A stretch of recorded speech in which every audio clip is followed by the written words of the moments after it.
मौजूदा हुकूमत को ऐसा मुझे लग रहा था कहीं कहीं शर्मिंदा हो रही है। गंदम खरीदने के लिए रोज जाएंगे, लेकिन पेट्रोल और पेट्रोलियम जो प्रोडक्ट्स हैं उसके लिए नहीं जाएंगे। और अब ये हुकूमत कह रही है जी बाहर की महंगाई है, तो फिर इमरान खान गलत कहाँ था? और लगता ये था कि जैसे इमरान खान साहब को ये हटाएंगे फौरी तौर पर महंगाई को नीचे ले आएंगे। किसी एक सवाल का जवाब इनके पास नहीं है सिवाय दबाव में आने के। डॉक्टर आमिर लियाकत हुसैन के इंतकाल की खबर ने हर शख्स को हैरान परेशान कर दिया। मुझे यकीन नहीं आ रहा उनको दिल का दौरा पड़ा है। किसी भी मैदान में सबसे आगे उसको कोई बीट करने वाला नहीं था। आपको पता है जब यहाँ नशरियात शुरू हुई तो मुझे शर्मिंदा करते थे, वो कहते थे कि जनाब मेरा उस्ताद बैठा हुआ है।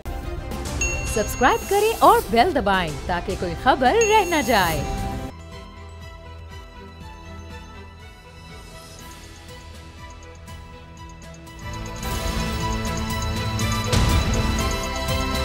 अब पता चला।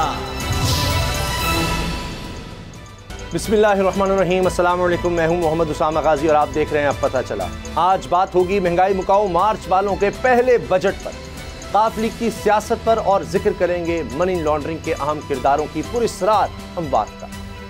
इसमें कोई शक नहीं कि हर नफ्स ने मौत का जायका चखना है, इस हकीकत से किसी को इनकार नहीं। लेकिन आज डॉक्टर आमिर लियाकत हुसैन के इंतकाल की खबर ने हर शख्स को हैरान परेशान कर दिया।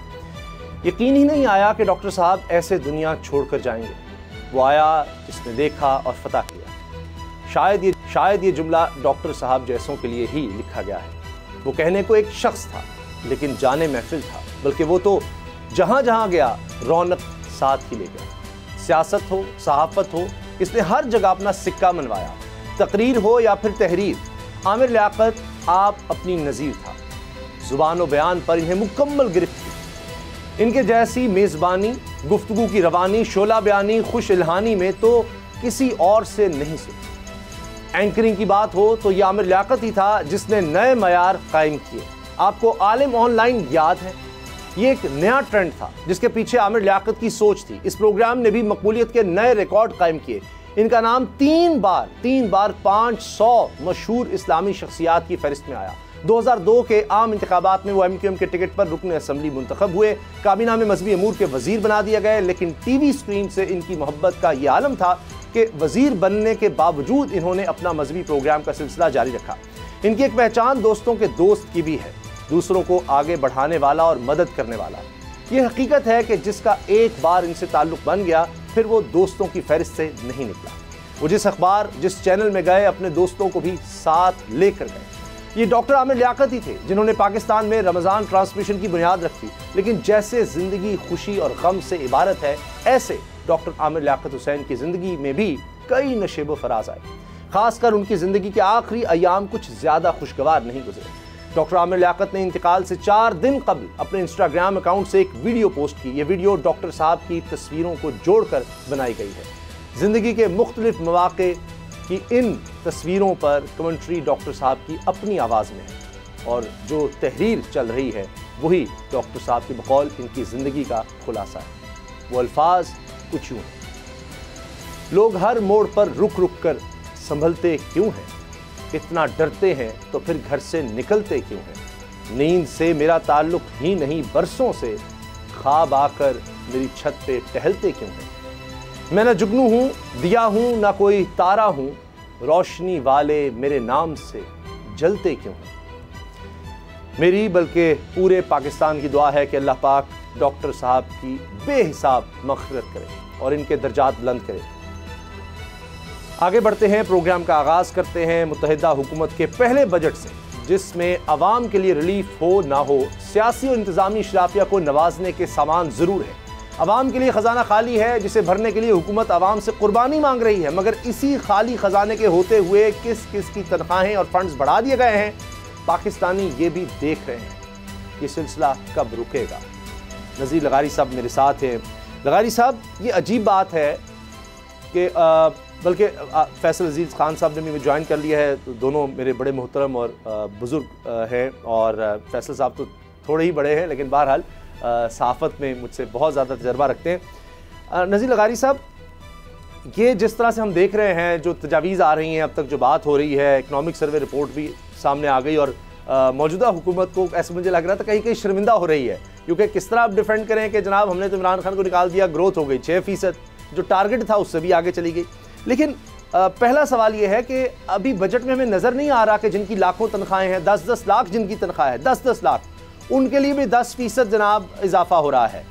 ऐसे किस तरह से बजट बनेगा? और गरीब आदमी जो है, जिससे आप टैक्स लेते हैं बिजली पर, गैस पर, खाने पीने की चीज़ों पर, वो उससे मतलब उसका तो खून चूस रहे हैं आप, और 10% आप तनख्वाहें बढ़ा रहे हैं जिनकी लाखों में तनख्वाहें हैं। मुझे बिल्कुल समझ नहीं आ रही है किस किस्म की तजावीज़ हैं।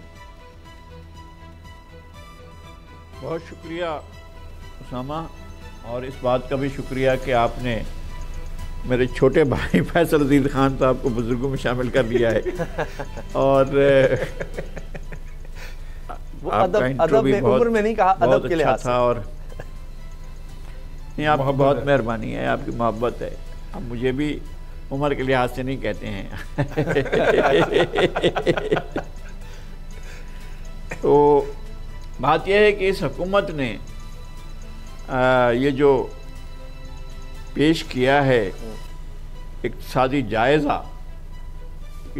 जायज़ा, हम इनके बहुत इनके आने के बड़े मुंतज़र थे और इनकी कारगुजारियों के बड़े मुंतज़र थे और इनकी कामयाबियों के इंतज़ार कर रहे थे। लेकिन ये इक़्तिसादी जायज़ा तो इमरान खान का कसीदा है, और ये इक़्तिसादी जायज़ा तो बताता है कि इमरान खान ने तो शरह नमूई पाकिस्तान की 6% तक, वो 5% का खुद दावा करते थे, ये तो बढ़ाकर इन्होंने बता दिए कि जी ये तो 5.97% यानी 6% तक जो है वो शरह नमू पहुँच गई थी इमरान खान के दौर में। और ये पिछले साल की कारकर्दगी बता रहे हैं, और ये भी बता रहे हैं कि इधर से हम अपने खुशियों के दिन आने होते हैं तो हमारे ऊपर जो है करंट अकाउंट डिफिसिट जो है वो हमारे गले में आकर पड़ जाता है।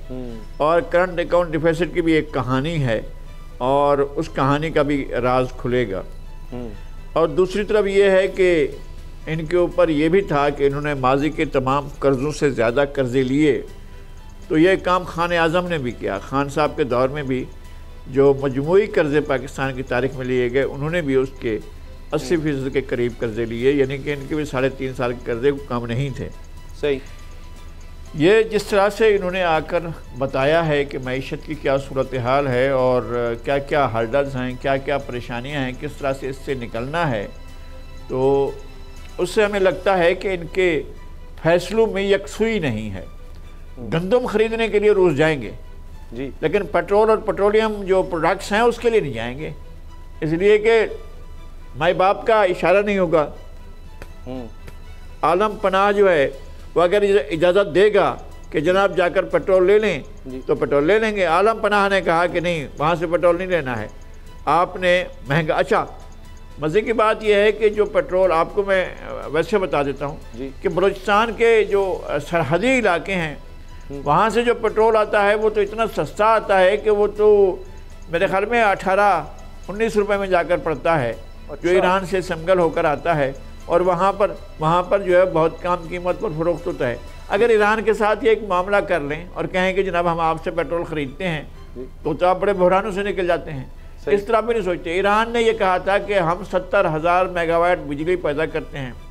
इस फ़कीर हकीर नाचीज़ को एक ईरानी सफरतकार ने कहा था कि आप बिजली हमसे ख़रीदें, दुनिया भर से सस्ती बिजली हम आपको देंगे। लेकिन हमारे हुक्मरान इस बात के लिए, मैंने ये बात काबीना के इजलास में बराह रास्त जनाब नवाज शरीफ साहब के गोश गुजार की थी, और उन्होंने यही बात जो है वो शाहिद खाकान अब्बासी साहब से पूछी थी जो पेट्रोलियम के वजीर थे। उन्होंने कहा जी वो असल मसला तो पाबंदियों का है, जो ईरान पर पाबंदियाँ हैं, आलमी पाबंदियाँ। भाई ईरान पर आलमी पाबंदियाँ जो हैं वो सिर्फ आपकी थोड़ी हैं, वो तो इंडिया के लिए भी तो पाबंदियाँ हैं। अगर आपके लिए पाबंदियाँ, तो इंडिया 20 अरब डॉलर का, इंडिया जो है वो 20 अरब डॉलर का जो ईरान के साथ बायलैटरल ट्रेड करता है, दो तरफा तिजारत का जो हुजूम है, आपका तो 1 अरब डॉलर भी नहीं है, 500 डॉलर भी नहीं, 500 मिलियन डॉलर भी नहीं है।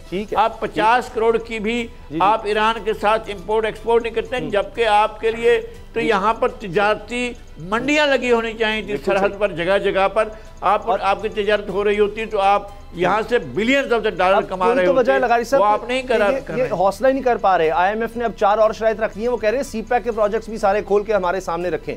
और जिस तरह फरमा रहे हैं कि आपने ये बात कही और ईरान का जो हवाला दिया, चलें जी सैंक्शंस हैं, रूस से अगर गंदम ले सकते कहते हैं जी तेल नहीं ले सकते। यूरोप, आपने कहा जी माए बाप, उनका तो सबसे करीबी दोस्त यूरोप है, यूरोप तेल भी ले रहा है, आज भी ले रहा है, सबसे ज्यादा वो ले रहा है, भारत ले रहा है। चलें जी ये ताकतवर अगर आप कहेंगे, श्रीलंका भी अब रूस से तेल ले रहा है। तो अब फैसल अजीज खान साहब, ये एक तो ये जो लगारी साहब ने बात की बड़ी ज़बरदस्त है, लेकिन जो इक़्तिसादी जायज़ा रिपोर्ट आई मैं देख रहा था, कुछ शर्मिंदा से लग रहे थे एहसन इकबाल साहब भी, मिफ्ता इस्माइल साहब भी, कि अच्छा फिर वो बहाने बना रखे, देखें ये जो है ये अदादुशुमार थोड़ा बेस लाइन बदली गई, म्यार देखना होगा, फलां देखना होगा, तो उनसे बस नहीं चल रहा था कि कैसे ये रिपोर्ट हम छुपा लें, इसको क्या कर दें। सिर्फ एक जगह कमज़ोरी नज़र आती है, वो महंगाई में कि टारगेट से ज़्यादा हुई, और वो इंटरनेशनली, मैंने भी अभी माहिर मईशत से बात की होंगे, 200 से 400% चीज़ों की कीमतें बढ़ी, और अब ये हुकूमत कह रही है जी बाहर की महंगाई है, तो फिर इमरान खान गलत कहाँ था?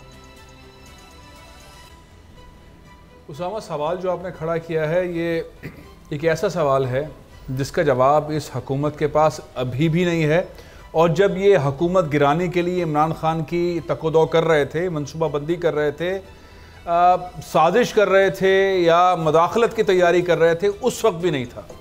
और ये इनका नैरेटिव ये था कि इस मुल्क के अंदर बहुत महंगाई है और इंडस्ट्री नहीं चल रही है, एक्सपोर्ट नहीं हो रही है, इंपोर्ट का बिल ज़्यादा है, डॉलर ऊपर जा रहा है, पाकिस्तान के रुपए की कदर गिर रही है, ये सारी चीज़ें थी। और साथ ही महंगाई के नारे पर ये एक बार नहीं 6 बार मुल्क में निकले, मौलाना फजल रहमान साहब निकले, शहबाज शरीफ साहब निकले, मरियम साहिबा निकली, बिलावल भुट्टो ज़रदारी साहब निकले, और ये इनका एक बड़ा मजबूत नैरेटिव था। और लगता यह था कि जैसे ही इमरान खान साहब को ये हटाएंगे तो इनके पास एक बड़ा सॉलिड किस्म का प्लान होगा, फौरी तौर पर महंगाई को नीचे ले आएंगे, पेट्रोल के प्राइजेस, डीजल के प्राइजेस, आटे के, चीनी के, सबके प्राइजेस ये नीचे ले आएंगे, और एक रिलीफ शुरू होगा, एक्सपोर्ट पाकिस्तान की बढ़ जाएगी, बिजली हर जगह पर होगी, और पाकिस्तान में रोजगार के मौके होंगे। क्योंकि बैकग्राउंड ये है शहबाज शरीफ साहब का, नवाज शरीफ साहब का, अच्छी गवर्नेंस, सरकारों के साथ अच्छे ताल्लुकात, दुनिया भर में बड़े जबरदस्त ताल्लुकात। अब बाइडेन साहब तो ज़रदारी साहब के दोस्त हैं, तो वो तो कोई मसला है नहीं, क्योंकि उन्होंने खुद भी फरमाया ये सारी बात। शहबाज शरीफ साहब की गवर्नेंस मैनेजमेंट इतनी स्ट्रांग है कि चुटकियों के अंदर पाकिस्तान के मसले हल हो जाएंगे। लेकिन अमली तौर पर हुआ क्या, जो भी आप जिक्र कर रहे हैं, कि किसी एक सवाल का जवाब इनके पास नहीं है सिवाय दबाव में आने के।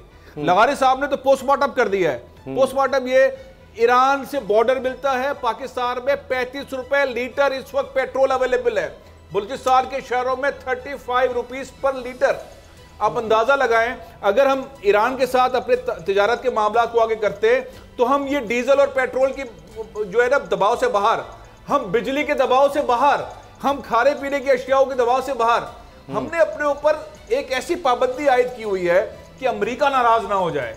हमने ऐसी पाबंदी आयद की हुई है, बहुत आसान है ये चीजें करना। अच्छा, जो आप बात कर रहे थे, हम भी मुसलसल यही बात कर रहे हैं कि कौम में शऊर आ गया, अब आप कौम को डॉज नहीं दे सकते। कौम को पता है, वो 70% जो साइलेंट मेजॉरिटी थी उसे पता है मीडिया के ये लोग, ये चैनल करप्ट हैं, ब्यूरोक्रेसी के अंदर ये लोग, ये इदारे करप्ट हैं, इतनी करप्शन है, हर तरह की बात अवाम ने कर दी है। अवाम को ये पता है कि ईरान से आप चलेंगे तो ये होगा, रशिया से करेंगे तो ये होगा। सारी दुनिया जो है वो ट्रेड कर रही है, सारी दुनिया कोविड और आफ्टर कोविड और सप्लाई चेन के दौर में अपने लोगों को सहूलत दे रही है। हम यहाँ पे एक मुसीबत बना के बैठे हुए हैं, और जिनको हम समझते थे कि बड़े ही आलिम हैं, बड़े जबरदस्त इनके पास अफलातून किस्म के फार्मूले हैं, शहबाज शरीफ साहब वो मुकम्मल फेल हो गए, परसों फेल हुए, कल फेल हुए, आज उनकी पूरी टीम फेल हो गई। अब जो बात है, अब जो बात, आपका टॉपिक हो सकता है चेंज हो जाए, लेकिन अब जो मामला है कि अगर आप ये करने नहीं आए थे तो भाई आप हुकूमत में आए क्यों थे? आपने कौन सी जो है वो जादूगरी दिखाई हुकूमत में आने के बाद, सिवाय इसके कि आप अपने केसेस को नरम कर रहे हैं, FIA को अपने अंडर कर लिया आज, नैब को अपने अंडर कर लिया आज, तो आप पूरे गेम को आपने चेंज कर दिया और सबको मालूम हो गया, सारे अपने केसेस अपने आप को खुद NRO देने वाले फार्मूले के अंदर आके खड़े हो गए। अच्छा, अब लगारी साहब, अब सियासत पर अगर आए, ये ज़ाहिर मईशत का बड़ा अहम है और इसी से हमारी सियासत के उतार चढ़ाव होने हैं। अब लगता है कि मुल्क में इतनी डिवीज़न हो गई है कि चौधरी ख़ानदान, देखिए कि जो इतने अरसे से इकट्ठा था, अब इतनी पोलराइजेशन हो गई है, जिसका जिक्र आप हमारे गुज़श्ता प्रोग्राम में करते रहे, वो इतनी खौफनाक है कि अब ये ख़ानदान भी टूटता नज़र आ रहा है। अब तीनों भाई, चौधरी शुजात साहब, परवेज़ इलाही और वजात, ये अब इकट्ठे होकर जनाब अब फैसला करना है कि किस तरह कोई बांट होनी है। एक तरफ चौधरी शुजात साहब और उनका घराना कह लें, वो अब नून लीग की तरफ, और परवेज़ इलाही साहब ये अब तहरीक इंसाफ की तरफ चले गए हैं। वो जो कहते थे कोई नून मीम शीन की हम बात करते कि नवाज मरियम एक तरफ और शहबाज शरीफ एक तरफ, वो तो पता नहीं क्या बन रहा है, लेकिन यहाँ तो हो गया लगारी साहब, ये काफ लीग तो टूट गई। देखें, चूँकि ये लीडरशिप जो है दूसरे मरहले में दाखिल हो गई है, अब मामलात वहाँ से उठकर नीचे आ गए हैं, जहाँ पर वजाहत साहब के और चौधरी परवेज़ इलाही के और चौधरी शुजात हुसैन के बेटे वो मरकज़ी किरदार बनकर सामने आए हैं। और मुनीस इलाही ने चौधरी वजाहत के बेटे को भी अपने साथ मिला लिया है, तो इसलिए अब सालिक हुसैन का मसला रह गया है कि वो क्या करते हैं। लेकिन मेरा ख्याल है कि जो चौधरी शुजात हुसैन की बड़ाई, बुज़ुर्गी और ख़ानदान में जो उनका मकाम और मर्तबा है, उसमें किरदार और वैसे भी भांजे हैं चौधरी शुजात हुसैन के मुनीस इलाही, तो मुनीस इलाही को बहुत कुछ देखना है और चौधरी शुजात हुसैन को भी। ये जो मीटिंग हो रही है, ये मीटिंग बहुत से उसमें अवामिल हैं, बहुत से उनमें बहुत से किरदार हैं जो इस मीटिंग को मुमकिन बना रहे हैं। और जो खेल हो रहा है कहीं और आहानी पर्दों के पीछे, वो उसकी तकसीम यहाँ पर भी आई है। तो उस तकसीम को ये पाटने के लिए फैमिली फिर बैठने के लिए, मैंने देखा है इस ख़ानदान के साथ और इस ख़ानदान के लोगों के साथ मेरी मुलाकातें रही हैं, और एक से ज़्यादा चौधरी शुजात हुसैन और चौधरी परवेज़ इलाही दोनों बहुत मेहरबान रहे हैं, और उनके साथ जब भी ताल्लुक़ होता है तो वो बहुत ही अच्छा होता है और एक दूसरे का बहुत एहतराम करते हैं। मुझे लगता है कि ये मसले को हल कर लेंगे और आगे की तरफ बढ़ जाएंगे, तो कोई ना कोई हल निकाल लेंगे। मुझे ये लगता है कि इस ख़ास मरहले पर ये टूट नहीं जाएंगे। चौधरी परवेज़ इलाही और चौधरी वजाहत हुसैन तो बात ही नहीं कर सकते हैं चौधरी शुजात हुसैन के आगे, लेकिन असल मसला आ गया है नई नस्ल का, जिसके पास लीडरशिप गई है, उनको भी मनाने की कोशिश की जाएगी। सही। फैसल अजीज खान साहब, आपको क्या लगता है? यकीन जाने बहुत से लोग ये कहते हैं कि शायद ये बस इसलिए हो रहा है कि जानबूझकर कि अच्छा चलें तहरीक इंसाफ का दौर आएगा तो तब भी हम साथ चल पड़ेंगे, नून लीग का दौर है अगर आगे भी आया तो तब भी हम दोनों तरफ रहें, ताकि फिर जिस तरफ जाना होगा उस तरफ फिर इकट्ठे बाद में चले जाएंगे। देखिए उसामा, आपने मेरे दिल की बात की है। एक थे हमारे सिंध में बहुत बड़ी गादी को रन करते थे, पीर साहब पघारा, अल्लाह ताला उन्हें जन्नत नसीब करे। उनकी सीट्स कम होती थी, लेकिन उनका दबदबा, उनका रोब, उनकी गुफ्तगू, उनका ऑर्डर ऐसा होता था कि पूरी सियासी लीडरशिप किसी भी पार्टी की पीर साहब पघारा के सामने बोल नहीं सकती थी, और वो जो कहते थे वो होता था। वो खुद फ़ोन उठाते थे, वो खुद बात करते थे, जनरल मुशर्रफ भी उनके पास जाते थे। उस दौर के अंदर कोई भी पार्टी का सरबराह उनके पास जाया करता था और वो बगैर किसी खौफ के गुफ्तगू फरमाते थे। उनको दुनिया से गए काफ़ी वक्त हो गया। उसके बाद हम अगर मुल्क में ढूंढते हैं कि कौन ऐसी शख्सियत है जिसके पास लोग जाके खड़े होकर अपने दुखड़े बताते हैं और वो किसी ना किसी तरीके से पेनिट्रेट करती है एस्टैब्लिशमेंट के अंदर भी, सियासी तौर पर भी, और उनका दस्तरखान सबके लिए खुला है, तो वो चौधरी शुजात हुसैन। मुझे ऐसा लगता है कि ये नूरा कुश्ती है। अच्छा, सियासत के अंदर सबसे इंपॉर्टेंट चीज इख्तिदार है। आप इख्तिदार में रहें, आप अपने लोगों को रिलीफ दें, जितने भी आपके लोग हैं उनको रिलीफ दें जी। तो इस वक्त चौधरी बिरादरान जो है वो हर एंगल में, हर विंडो में रिलीफ देने वाली पोजीशन में। ये अलग बात है और सही बात भी है कि उनकी अब अगली जनरेशन कुछ और तरीके से सोच भी रही है और बोल भी रही है, और वो जिस अंदाज के अंदर गुफ्तगू फरमा रहे हैं वो इमरान खान के फेवर में करवा रहे हैं। लेकिन कोई विंडो चौधरी बिरादरान ने छोड़ी ही नहीं है। एस्टैब्लिशमेंट के भी करीब हैं, नून के भी करीब हैं, पीटीआई के भी करीब हैं, स्पीकर भी हैं। तो ओवरऑल अगर आप देखें छोटा सा खानदान, लेकिन हर तरीके से बड़ा मजबूत पावर के अंदर भी और आने वाले गेम के अंदर भी जो है वो सारे पंजे अड़ाए हुए हैं। तो चौधरी साहब से काफ़ी मुलाकातें रही, काफ़ी उनसे सीखा भी, उनकी गुफ्तगू भी। उसके अंदर वो कोई लॉस नहीं करते, जो आता है उसका भी नुकसान नहीं करते, जिसके साथ बैठते हैं उसका नुकसान भी नहीं करते, जो आने वाला होता है उसका नुकसान भी नहीं करते। तो बड़े ट्रेनिंग और बड़ी तरबियत के साथ ये सिस्टम चल रहा है। मुझे लगता है कि ये मामला बड़ा सेटिंग वाला है, जैसा आपने बताया, और वक्त के साथ साथ ये सेटिंग जो है वो सामने नजर भी आएगी। लेकिन लगारी साहब, इससे पार्टी को नुकसान नहीं होगा? अगर आप समझ रहे हैं, फैसल अजीज खान साहब भी कह रहे हैं कि जी मामला संभल जाएंगे या ये सोच समझ के सब कुछ हो रहा है, लेकिन अब ज़िमनी इलेक्शन में वोटर कंफ्यूज नहीं हो जाएगा काफ लीग का कि जनाब चौधरी शुजात साहब कह रहे हैं जी हम बिल्कुल नून लीग के साथ चलेंगे, वहाँ वोट डालने हमने, परवेज़ इलाही साहब कह रहे होंगे कि नहीं हमने तहरीक इंसाफ के उसको वोट डालने हैं, उसके नुमाइंदे को वोट डालने हैं, तो ये कैसे मुमकिन हो सकेगा? देखें, यह मामला पार्टी वोट का मसला है ही नहीं ना। पार्टियां, इस्टेब्लिशमेंट ने इतने उसके अंदर इतने काम किए हुए हैं कि वो जब चाहते हैं PMLN को 11 सीटें दे देते हैं, जब चाहते हैं पीपल्स पार्टी को 18 सीटें दे देते हैं, जब चाहते हैं काफ लीग को जो है वो थम्बिंग मेजॉरिटी दे देते हैं और उनके नामजद को वज़ीर आज़म देते हैं। नहीं, एब्सोल्यूट मेजॉरिटी आ ही जाती है। अगर नहीं मिल रहा होता तो कुछ लोगों को पैट्रियट बना लेते हैं। तो ये तो होता रहा है और गेम जो है वो वहाँ जहाँ इलेक्शन बनाए जाते हैं फैसले भी वहीं होते हैं कि आप किसको कितनी पोजीशन पर। आपका क्या ख्याल है कि चौधरी शुजात हुसैन जो है बक्कर से 1.5 लाख वोट दोबारा ले सकते हैं? और क्या ख्याल है आपका कि थरपारकर से शौकत अली दोबारा आकर 1.5 लाख वोट ले लेंगे? तो ये वो नहीं है, वो तो खेल बनाने वाले, इलेक्शन बनाने वाले वो बनाते हैं।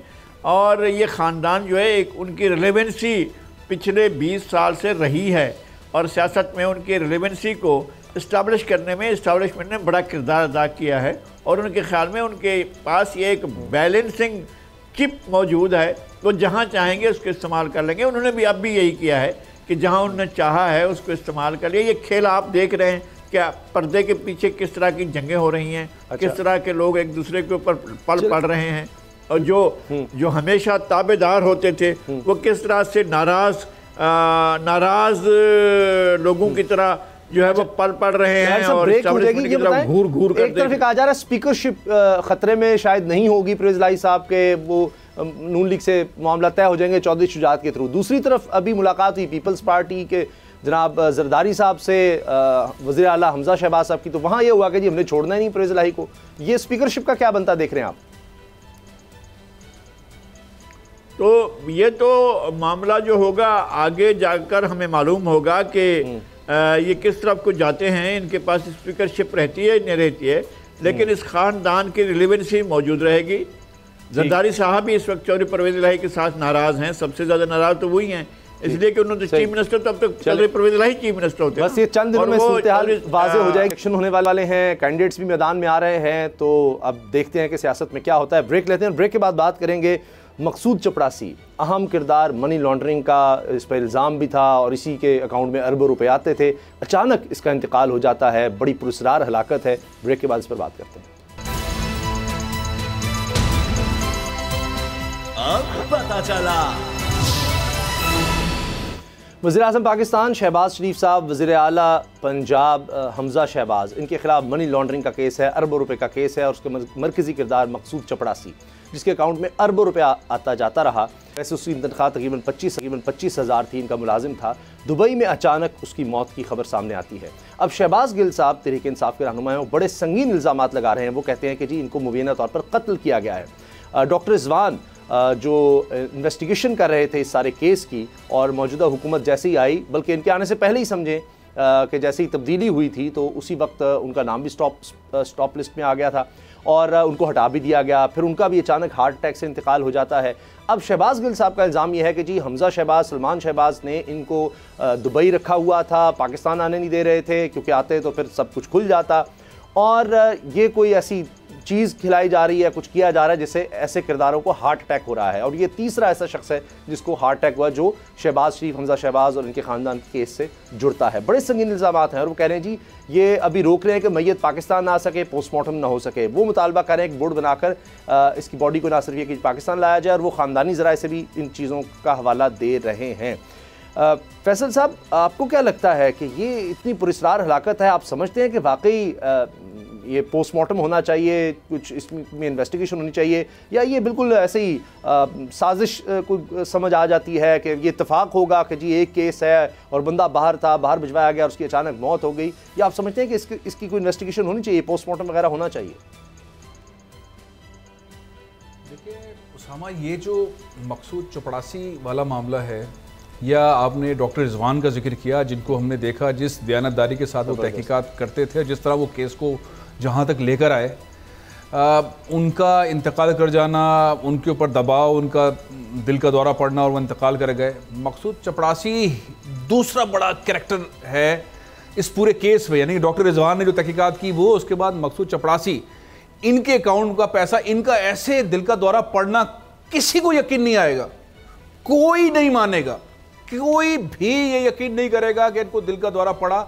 उस आदमी से मुताल्लिक जो इंतज़ार था, जिस तरह उनको भगाया गया और जिसके बाद ये खबर आई है, उसके बाद कौन यकीन करेगा कि उसको अगर वाकई भी दिल का दौरा पड़ा है, वाकई भी अगर पड़ा है, लेकिन कोई यकीन नहीं करेगा। उसको यकीन करने के लिए पोस्टमार्टम बहुत ज़रूरी है। उसको यकीन करने के लिए उससे मुतालिक जो लोग भी राब्ते में थे, सारी तहकीकात की ज़रूरत है। उसकी तहकीकात किए बगैर ये केस सुलझेगा नहीं। आज तो वैसे भी बड़ा दिन है, वो क्या कहा जाए, नैब जो है वज़ीर आज़म साहब के अंडर है, FIA वज़ीर आज़म साहब के अंडर है, वज़ीर आज़म साहब ज़मानत पर हैं, उनके साहबजादे ज़मानत पर हैं, इतने बड़े बड़े केसेस उनके खिलाफ है।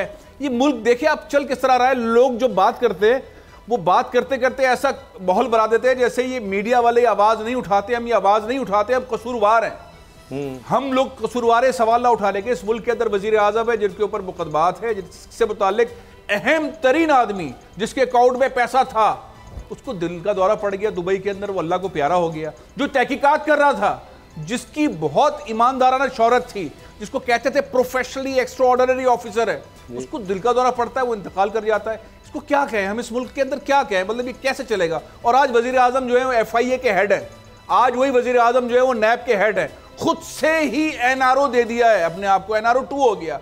जैसे वज़ीर आज़म बने ECL से सारे नाम निकाल दिए गए और सारे दुनिया के टूर शुरू हो गए। 60% लोग जमानतों के ऊपर है कैबिनेट के अंदर। ये मैं मजाक वाली बात नहीं कर रहा, ये तो हकीकत है उसामा, जो हो रहा है ये हकीकत है। पोस्टमार्टम होना चाहिए, तहकीकात मुकम्मल होनी चाहिए, पता लग रहा चाहिए हो क्या रहा है। हम वो तस्वीर भी देख चुके हैं कि टर्की में सलमान शहबाज साहब बैठे हुए हैं वज़ीर आज़म के साथ, जो पाकिस्तान नहीं आ सकते, पाकिस्तान आएंगे तो अरेस्ट हो जाएंगे, वो वहाँ बैठे हुए, वो जाके सऊदी अरब के अंदर भी बैठे हुए। तो एक से बढ़कर एक तस्वीर, एक से बढ़कर एक खबर, और एक ऐसी किस्म की सूरत हाल है कि इंसाफ की बात, तहकीकात की बात, ईमानदारी की बात, ऑनेस्टी की बात क्वेश्चन मार्क लगती है। बिल्कुल क्वेश्चन मार्क है। अच्छा नज़ीर लगारी साहब, जिस तरह डायरेक्टर रिजवान साहब मरहूम की बात हो रही है, उनका एक बयान था कि जी ये बहुत बड़ा केस है, 17,000 ट्रांजैक्शंस हैं, इसमें हज़ारों सफ़ात पर मुश्तमिल हमारे पास सबूत हैं, यही कुछ काफ़ी है। और फिर के मुर्दा शख्स के अकाउंट में अरबों रुपये आ जा रहा है, किसके उसके बाद अकाउंट में जाता है, ये सब चीज़ें साबित करती हैं। लेकिन शहबाज शरीफ साहब जाकर एक ही बात करते हैं कि जी मुझे इसका कोई पता नहीं, सलमान शहबाज को पता होगा, या वो सिर्फ ये कहते हैं जी मैंने तो एक ढेले की करप्शन नहीं की, मैंने तो मुल्क को बचाया। इस हवाले से बात नहीं होती, अभी तक फ़र्द जुर्म का भी मामला नहीं हो रहा। आप क्या समझते हैं कि जब इस तरह से इतना हाई प्रोफाइल केस हो और एक अहम तरीन किरदार उसकी हलाकत इस तरह से हो जाती है तो फिर क्या होगा? कभी कभी लगता है कि PTI जो है वो संजीदा नहीं है, और PTI संजीदा लोगों के ज़रिए ये मामलात नहीं उठाती है। शहबाज गिल के ज़रिए उठाने का मतलब यह है कि आप मामलात को संजीदगी से नहीं ले रहे हैं। ये जाज चौधरी के ज़रिए कहलवा देते, महमूद रशीद के ज़रिए कहलवा देते, जिन लोगों के बारे में लोग ये कह सकते हैं कि यार ये तो इतने साफ लोग हैं कि इनके बारे में तो कोई बात नहीं हो सकती। उनके बारे में बहुत से क्वेश्चन होते हैं शहबाज गिल के बारे में, तो लोग भी सोचते हैं कि यार किस किस्म का आदमी कह रहा है। लेकिन एक बात है, आपने मुझे याद नहीं है कि कभी बैठकर मैंने देखा हो कि आप चेस खेलते हैं नहीं खेलते हैं, लेकिन आपको अगर उसको फील बचाना हो, अगर घोड़ा बचाना हो, अगर आपने क्वीन बचानी हो, अगर आपने आखिर में शाह को बचाना हो, तो फिर आप शुरू जो है वो प्यादों से करते हैं कि प्यादे जो हैं वो मारे जाते हैं। अच्छा। फिर कोई भी कुर्बानी दे दी जाती है ताकि जो है शाहमात ना हो, तो शाहमात से बचने के लिए आप कोई भी कुर्बानी दे सकते हैं। इस तरह के फील भी मारे जाते हैं, घोड़े भी मारे जाते हैं, प्यादे भी मारे जाते हैं। मैं खेल नहीं सकता हूँ, मुझे मालूम नहीं है, लेकिन मैं देखता रहता हूँ। जब मेरे बेटे खेल रहे होते हैं तो मैं देखता हूँ कि जनाब किस तरह से ये जो है वो एक शाह को बचाने के लिए सब कुछ कर रहे होते हैं।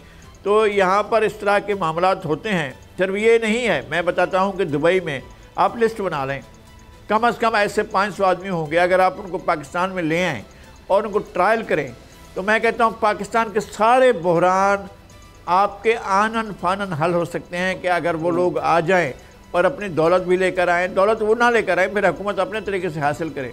जहाँ जितने भी आपके लोग होते हैं ज़ेर ज़मीन, वो सारे जो हैं वो चले जाते हैं, वहाँ पहुँच जाते हैं और वहाँ अपनी जायदादों समेत, प्रॉपर्टी समेत, स्मगलिंग समेत, दौलत समेत, लुटी हुई दौलत समेत, और पाकिस्तान के गरीब लोगों के खून पसीने की कमाई समेत जाकर बैठ जाते हैं और आराम करते हैं, ऐश करते हैं। तो ये तो ऐसी सूरत हाल होती है। हम फैसल अजीज़ खान साहब मुतालबा तो कर रहे हैं जी कि लेकर आएँ और उनका पोस्टमार्टम कराएँ, लेकिन बहरहाल ये एक मुतालबा ही है।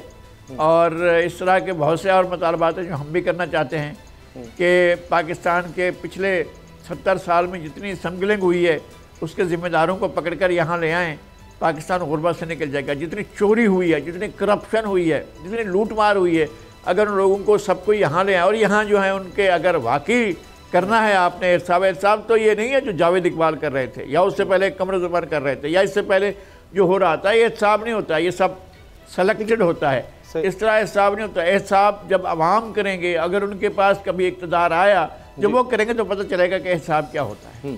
लेकिन एक बहुत बड़ा सवाल अब ये पैदा होता है कि अब इसकी हलाकत के बाद, मकसूद चपरासी की हलाकत के बाद, अल्लाह ताला इसकी मग़फ़िरत फरमाए, ये जो केस है इसका क्या बनेगा? फैसल साहब, ब्रेक का वक्त चूँकि हो रहा है तो मुख्तसरन आप इस पर फरमाइएगा कि फिर इसके असरात तो हो सकते हैं केस पर। वही आप कह रहे हैं कि शुक्र शुबात तो रहेंगे और ज़्यादा फ़ायदा शायद अब हुक्मरान ख़ानदान का होगा कि जी इसकी साफ शफाफ तहक़ीक़ात हो जाएँ तो उन पर कोई इल्ज़ाम नहीं लगेगा, या वो इस तरफ जाना ही नहीं चाहेंगे, इस कॉन्ट्रोवर्सी में कहेंगे बस ठीक है कहानी ख़त्म हो गई, वकला देखते रहेंगे। उसामा सब भूल जाएंगे, हमारे मुल्क में किसको याद रहता है? हम जो हैं वो चीखते हैं, चिल्लाते हैं, बोलते हैं और उसके बाद भूल जाते हैं। उसके बाद एक नई स्टोरी आती है, वो स्टोरी उस पर भारी होती है।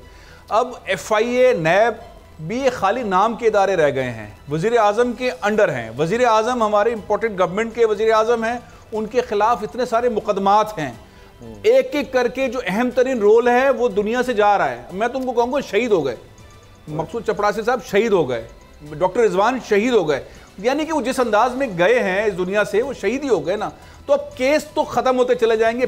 2010 से 18 के दरमियान के जितने मामला थे वो इस वक्त सेटल हो रहे हैं, वो केसेस सेटल हो रहे हैं, वो सारे मामला सेटल हो रहे हैं। FIA क्लीन हो रही है, अपनी मर्जी के सारे मामला, अपनी मर्जी के शवाहिद, अपनी मर्जी की चीज़ें इतना क्लीन कर देंगे, इसके बाद कुछ रहेगा नहीं। अब क्या कहें इसके ऊपर कि जिसके ऊपर फर्द जुर्म आयद होनी है वो वज़ीर आज़म पाकिस्तान है। वज़ीर आज़म पाकिस्तान बन गए, उनके बनने के बाद FIA के अंदर जो तेज़ी से तब्दीली आई, वो तहकीकात वाले लोग चले गए, दुनिया से चले गए, जो सबूत थे वो गायब हो गए, लोग शहीद हो गए, लोग मारे जा रहे हैं। कौन करेगा पोस्टमार्टम? मैं मुतालबा तो कर रहा हूं, हर पाकिस्तानी करेगा पोस्टमार्टम करे, लेकिन लगारी साहब भी मतलब उन्होंने तस करके हंसी में उड़ा दी ये बात कि कौन करेगा भाई, एक के बाद एक स्टोरी और एक के बाद एक स्टोरी और एक के बाद एक। यही बात सुप्रीम कोर्ट में आज खुद नोटिस केस में भी सामने कोर्ट ने कहा कि इस तरह के केसेस में रिकॉर्ड ही गायब हो जाता है। वही बात, रिकॉर्ड गायब होना या बंदे गायब होना या उनका इस दुनिया से चले जाना, ये बड़ी अजीब चीज़ है। और सुप्रीम कोर्ट ने कहा कि जी रिकॉर्ड भी हाई प्रोफाइल केसेस का सुप्रीम कोर्ट के पास भी होना चाहिए, क्योंकि माजी में हो चुका है। और अब इसी तरह की एक चीज़ हमारे सामने आ गई है। ब्रेक लेते हैं और ब्रेक के बाद बात करेंगे डॉक्टर आमिर लियाकत हुसैन साहब के हवाले से और फैसल अली खान साहब से भी, क्योंकि इनका भी उनके साथ बड़ा अरसा साथ रहा और नज़ीर लगारी साहब को 35 साल साथ था। तो कुछ इस बड़ी शख्सियत के बारे में बात होगी ब्रेक के बाद। अब पता चला डॉक्टर आमिर लियाकत हुसैन साहब, यानी जो भी किया कमाल किया। और मेरी भी उनसे कुछ मुलाकातें हुई, कभी ट्रांसमिशन होती थी और एक दो दफ़ा ऐसा मौका मिला कि उनकी जगह पर ट्रांसमिशन करना पड़ी, रमज़ान ट्रांसमिशन में भी बैठना पड़ा। तो आसान नहीं था, उनकी पॉपुलैरिटी इतनी ज़्यादा थी, लोग उनको इतना ज़्यादा पसंद करते थे और कई जगहों पर पायनियर समझे जाते हैं रमज़ान ट्रांसमिशन के। आप देखिए इसी तरह से जो भी प्रोग्राम किया, आलिम ऑनलाइन से लेकर जितने भी काम किए, कॉलम नवीस भी थे, मेंबर असम्बली भी थे, वज़ीर भी रहे। तो यानी मकबूलियत की इंतहा थी कि कई दफ़ा ऐसा हुआ कि जी 562 तरीन शख्सियात में, अब टेलीविज़न पर्सनैलिटी होते हुए 562 शख्सियात में आना ये कोई छोटी बात नहीं है। फैसल अजीज़ खान साहब, क्या कहेंगे? आपका भी उनके साथ बड़ा साथ रहा, बतौर सहाफ़ी भी, बतौर कुलीग भी। क्या चीज़ें उनकी जो हैरान करती हैं आपको भी? क्योंकि मैं उनकी जहानत से, टैलेंट इतना था, बरजस्तगी ऐसी थी कि कमाल था। इन्ना लिल्लाहि व इन्ना इलैहि राजिऊन। उसामा, मेरा उनका ताल्लुक 96-97 से। अच्छा। आमिर लियाकत हुसैन ने मेरे साथ BBC रेडियो का टेस्ट दिया, डिबेट के मुकाबलों में साथ रहे। जो चैनल लॉन्च हुआ जियो, उसकी पहली टीम का हिस्सा रहे। उससे पहले वो एक अखबार के अंदर, परचम अखबार के बेकाब करते थे, वो जब मैं जंग में था उस वक्त साथ रहे। बोल के अंदर साथ रहे। बहुत सारी चीज़ें आमिर लियाकत की मैंने बहुत करीब से देखी हैं। क्या खूबसूरत नातख्वां, क्या खूबसूरत डिबेटर। हर मैदान में आमिर लियाकत ने सबसे आगे होना है, ये मैं एक बार नहीं हज़ारों बार देखता रहा। और डडर आदमी था।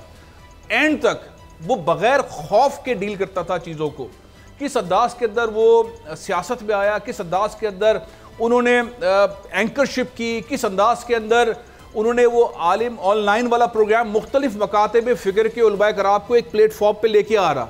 फिर बहुत मुश्किल सब्जेक्ट के ऊपर शिया आलिम दीन, सुन्नी आलिम दीन, अहले हदीस, देवबंद, मुख्तलिफ मकातब फ़िक्र के उलमाए कराम के साथ बैठ कर उसको सुलझाना, एक ऐसी हम आहंगी उन्होंने पैदा की शायद कोई ना कर सका। और जिस अंदाज में उन्होंने प्रोग्राम्स किए, बोल पर जिस तरह के प्रोग्राम्स किए, उफ, जो टेस्ट ट्रांसमिशन की और जो प्रोग्राम था उनका, ऐसे नहीं चलेगा। मेरा नहीं ख्याल कि आबिर लियाकत हुसैन का अल्टरनेट है। मुझे अभी भी यकीन नहीं आ रहा, मैं ब्रेक में बात कर रहा था लगारी साहब से, मुझे यकीन नहीं आ रहा उनको दिल का दौरा पड़ा है। मैं वाज़ेह तौर पे कह रहा हूँ, वो बड़े मजबूत असाब का आदमी था। वो इंसान जो किसी भी मैदान में सबसे आगे, हर चीज़ में सबसे आगे जाने को तैयार था, उसको कोई बीट करने वाला नहीं था, वो बीट होने को तैयार ही नहीं था। उसकी शख्सियत के अंदर ये हार नहीं थी। उसके आसाब इतने कमज़ोर कैसे हो सकते हैं, उसको कैसे दिल का दौरा पड़ सकता है, मतलब मैं इस चीज़ को मानने को तैयार नहीं हूँ। मेरा उनका साथ, मेरी उनसे लड़ाइयाँ, मेरे उनसे प्यार, उनसे ताल्लुक़ एक बहुत लंबा है। मुझे यकीन नहीं आता कि ये इंसान जिसको कोई बीमारी नहीं थी, उसको दिल का दौरा कैसे पड़ सकता है, कैसे पड़ सकता है उसको दिल का दौरा। मतलब ज़ाहिर है कि तहकीकात होगी तो पता चलेगा, लेकिन एक ऐसी शख्सियत जिसने अपने आप को मनवाया, हर मैदान में, सियासत में मनवाया, इलेक्शन उन्होंने इस तरह के लड़े, अपनी पार्टी में रहते हुए उनका नैरेटिव बहुत डिफरेंट था। उन्होंने पीटीआई को तो मारा, लेकिन पीटीआई के अंदर भी उनका एक डिफरेंट पॉइंट ऑफ व्यू था। जब वो मुशर्रफ दौर के अंदर वजीर बने, बहुत सारे कैबिनेट के अंदर वजीर थे, ये तो स्टेट मिनिस्टर थे, लेकिन उस वक्त उन्होंने हज की पॉलिसीज़ के अंदर, उसके कोटे के अंदर जो रिफॉर्म्स की, वो बहुत ही ज़बरदस्त थी। उनको दुख था कि पीटीआई ने उनको वो इज्जत नहीं दी। उन्हें तर्जुमान बनाया जाता तो वो बहुत आलीशान अंदाज से जो है मुस्लिम लीग नून का और दीगर पार्टीज़ का के मामले में जो उनके बाद लोग थे, तर्जुमान थे, उससे कई अच्छा मुकाबला कर सकते थे। इसी तरीके से भी रिसेंट टाइम के अंदर वो एक नया नैरेटिव लेकर कराची के अंदर चल रहे थे और वो शिफ्ट होना चाह रहे थे, उस पार्टी को छोड़ के दूसरी पार्टी में, जो पहले कराची की पार्टी थी, वह जाना चाहते थे। बहुत सारी कंट्रोवर्सीज है। फिर आखिर के अंदर उनकी जो शादियां थी, खासतौर पे आखिरी शादी, उससे वो नाखुश थे, वो क्लिप्स जो निकले उससे बड़े दिल बर्दाश्ता थे। ये सारी चीज़ें हैं, लेकिन आमिर लियाकत उसकी शख्सियत, उसका मुकाबला, उसका काम, उसकी तहकीक, उनकी डिबेट, उनकी एंकरिंग, उनके गेम शोज़, कोई दूसरा उसके मुकाबले में नहीं है। मुझे यकीन नहीं आ रहा उस हवा कि वो इस दुनिया में नहीं है। और दिल के दौरे वाली बात तो बिल्कुल हजम नहीं हो रही है, इसकी तहकीकात की ज़रूरत है। अल्लाह ताला उनकी मग़फ़िरत फरमाए, दर्जात बुलंद करे। 26 साल का आपका उनका साथ, उस वाले से आपने बताया। लगारी साहब, आपका तो लगभग 35 साल का उनसे एक ताल्लुक़, एक साथ, आपने उनको बिल्कुल लड़कपन कह लें तब से देखा।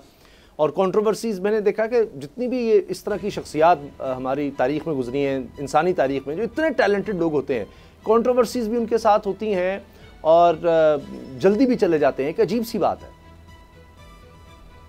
है। इनके वालिदैन जो थे, उनके साथ मेरे मरासिम थे। शेख लियाकत हुसैन और महमूदा सुल्ताना साहिबा जो इनकी वालदा थी, इनके साथ हमारा बहुत देरीना ताल्लुक़ था और बहुत हमारी उनके साथ, जब शेख लियाकत हुसैन जो हैं वो पीर पगारा के साथ हुआ करते थे और मुस्लिम लीग में हुआ करते थे, फिर वो MKM में गए और ये स्टूडेंट हुआ करते थे, ये तालिब इल्म थे और तकरीरी मुकाबलों में हिस्सा लेते थे। और तकरीरी मुकाबलों में हम या तो कहीं जज होकर बैठे होते थे या कहीं हमें वो ये मुखातिब करके कह जनाब सदर कह रहे होते थे। तो इस तरह की सूरत हाल। फिर जबकि ज़िंदगी में इन्होंने जो कुछ इब्तदाई तौर पर लिखा वो लेकर आए मेरे पास। वो जंग में छपा, जब मैं मैगज़ीन एडिटर था लेट 80s में, तो वहाँ पर लेकर आते थे और वो चीज़ें छपती थीं। फिर वो ज़्यादा अरसा नहीं गुजरा, फिर खुद एडिटर बन गए। एक रिसाला, एक अखबार, डेली अखबार निकलता था, परचम, उसके एडिटर बने। और उसके अंदर जो इनके कालम हुआ करते थे, इतने काटदार हुआ करते थे, इतने ख़तरनाक कालम हुआ करते थे कि हम तो हैरान हो जाते थे, यार छप कैसे रहे हैं। और ज़ाहिर है उसका वो खमियाजा भी भुगतते थे और डांट भी सुनते थे, सारा कुछ, लेकिन अपनी बात से वो पीछे नहीं हटते थे। फिर जब ये आया है इलेक्ट्रॉनिक मीडिया और ये सामने, तो इनके जौहर खुले। जौहर ये है कि मुफ्ती आज़म, मुफ्ती हज़रत मुफ्ती रफ़ी उस्मानी और दूसरी तरफ जो हैं वो जनाब अल्लामा मुफ्ती मुनीबुर रहमान को एक जगह पर बिठाना, ये इनका काम था।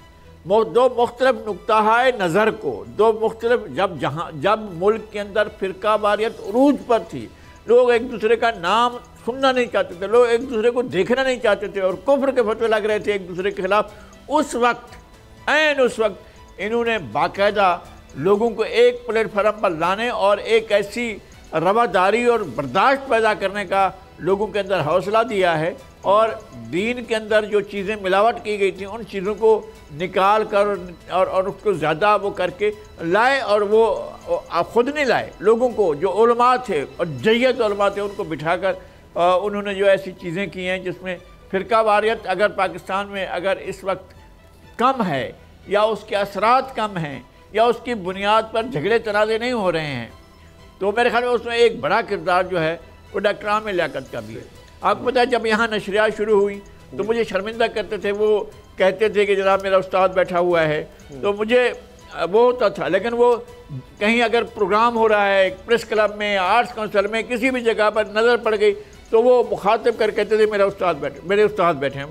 मुझे नदामत होती थी, इतना बड़ा नाम बन गया है, इतना बड़ा उनका फेम है, और वो जो है बस।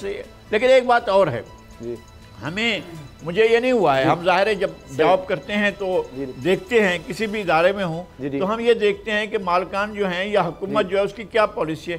डॉक्टर आमिर लियाकत ने किसी पॉलिसी को नहीं माना। अगर कोई चीज़ करनी अपनी एक शख्स था जो पूरी एक मजलिस था, एक महफिल था, और महफिल की जान होता था। आप सबसे दरख्वास्त है कि अपनी दुआओं में उनको याद रखें, अल्लाह ताला उनकी मग़फ़िरत फरमाए। प्रोग्राम देखने का शुक्रिया, इजाज़त दीजिए, अल्लाह हाफ़िज़। अब पता चला। सब्सक्राइब करें और बेल दबाएं ताकि कोई खबर रह न जाए।